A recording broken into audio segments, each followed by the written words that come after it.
Hello po, water sign, Cancer, Pisces, and Scorpio. Kumusta po kayong lahat? Okay, so water sign, maraming salamat po sa walang sawang pagsubaybay sa ating pong daily horoscope. And kung ikaw ay bago pa lang sa ating channel, mag-subscribe na po kayo. And i-click mo na rin yung ating notification bell para lagi kang updated sa ating mga bagong upload. Okay, so water sign, tignan po natin ano ba yung focus ng energy mo ngayon. Okay, water sign, Cancer, Pisces, Scorpio. Meron tayong The Magician. Okay. So guys, nakikita ko sa mga water sign, nababalot ka sa isang parang namanipula ka. Pinapaniwalaan mo yung nalalaman mo. Yun yung paninindigan mo. Nakikita ko guys na paikot ka, no? Mag-ingat ka kasi may mga taong pabiktim sa paligid mo. Baka kasi ang mapaniwalaan ng mga water sign is yung mga taong hindi naman totoo yung sinasabi. Okay? So, baka ang totoong nagsasabi sa inyo guys is yung mga taong hindi mo pinaniniwalaan. Okay? So, eto kasi guys, The Magician, manipulated to.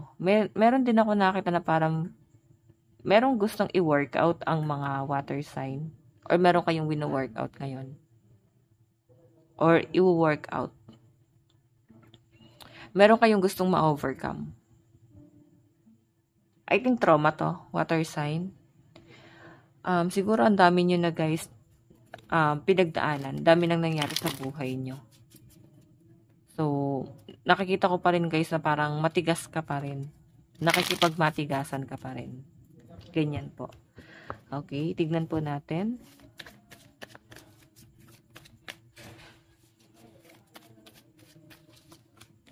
Meron tayong faith. Meron tayong daydream. Meron tayong marriage.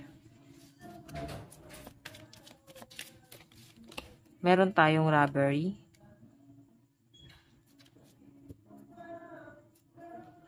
Okay, so ayan guys, pasensya na sa mga kumakanta, no?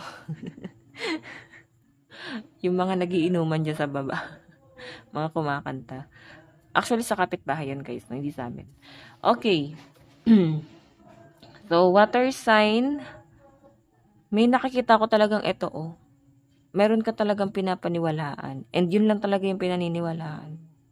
Hindi mo kino-consider yung iba. Kagaya nga nasabi ko guys, pwedeng fake news yung nasasagap mo. Mabilis kayo guys mapaikot eh. Yun po yung pinapakita sa akin dito. Okay, meron tayo guys daydream. Ayan. Meron kang iniisip. Emosyon.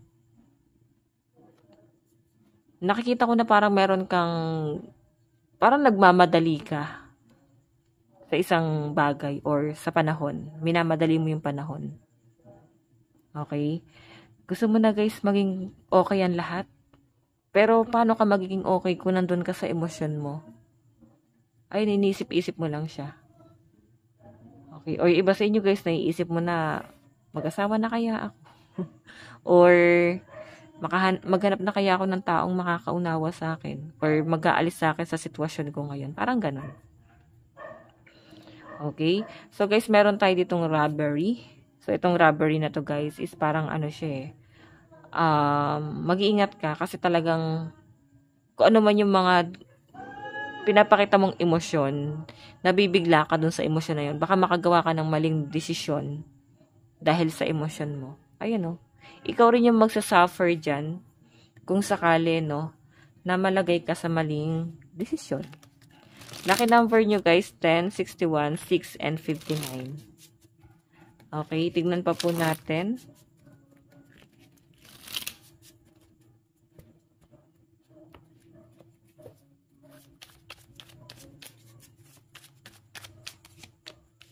Meron tayong Queen of Pentacles. Meron tayong Six of Pentacles. Meron tayong Ace of Pentacles. Meron tayong Three of Swords. Okay, so guys, itong Queen of Pentacles, may nakikita ko na parang meron kang pinag-iisipan dito. Okay? Siguro, pwedeng pera. Kung ano man to pinag-iisipan mo. Ang bagal nito eh. Mabagal kang mag-isip. Okay? Parang kailangan mong dalian kasi sayang. Sayang yung panahon nalilipas tapos hindi ka pa rin makapag-decide. Okay? Hindi mo pa rin alam kung ano yung gusto mong gawin or ano yung gusto mong mangyari. Okay? Meron tayo guys, daydream, 6 of Pentacles. Ayan. Nakikita ko na siguro iba sa inyo gusto niyo guys maging independent pero parang hindi pa pwede kasi nandun pa kayo sa point na parang kailangan nyo pa rin guys yung family nyo or kailangan nyo pa rin guys ang support ng ibang tao. Hindi ka pa pwedeng dumepende lalo na sa mga bata rito or wala pang trabaho, pwedeng meron kayong inaasahan. Hindi kayo guys pwedeng magpadalos-dalos sa emosyon. Parang ganun kasi ano ka pa eh alam mo yun parang obligasyon ka pa rin nila eh. Okay? So, hindi ka pa pwede mag-independent. Meron tayo guys, marriage dito, Ace of Pentacles. Okay? So, sa pinapakita sa akin dyan guys, ito kasing Ace of Pentacles is success to. Okay? May nakikita ko guys, wag kang magmadali sa isang bagay. Darating at darating sa inyo yan. Ayan no, kung akala mo guys is masaya ang mga bagay na iniisip mo ngayon, like mag-asawa agad or makahanap ng maayos na kapareha, yes, magagawa mo yan, pero wag kang magpadalos-dalos sa emosyon. Darating at darating yan sa inyo. So, meron ako nakita guys, opportunity na pwedeng paparating sa inyo. Pero offer to guys, galing sa ibang tao. Okay? So, meron tayo guys, 3 of Swords, robbery. So, pwede yung iba sa inyo na involved kayo sa third party or parang ilang beses ito nangyari. Okay, ilang beses nangyari sa inyo na nalagay ka sa third party, hindi mo naman din guys ginusto. Pero talagang nangyayari. Okay? Ayan yung iba sa inyo guys, sa mga na-involved sa third party rito, or pwede nangyari na siya guys sa past, or pwedeng iniisip nyo baka nalagay ka sa third party. Water sign, isipin nyo, bakit? Bakit ka nalagay doon? Bakit ka na-involved doon? Okay? Or parang hindi ko rin naman siya guys masabi. Baka yun lang din yung kino-consider ng mga water sign. Or pwedeng parang betrayal to guys. Pwedeng betrayal sa family or iniisip mo guys na parang hindi naging maayos ang relationship mo sa pamilya mo, no? Okay, meron ano guys eh, parang broken family yung nasasagap ko rito. May conflict ka pa sa pamilya mo ngayon, water sign. Tignan po natin advice. Meron tayong cool your emotion. Diba? Mag-relax ka. Kagaya na sabi ko kanina, huwag ka munang mag-decide ngayon. Dahil lang nadadala ka sa emosyon mo. Okay? So, water sign. Ito lang po ang inyong reading bukas po net. God bless and love you all. Bye-bye po.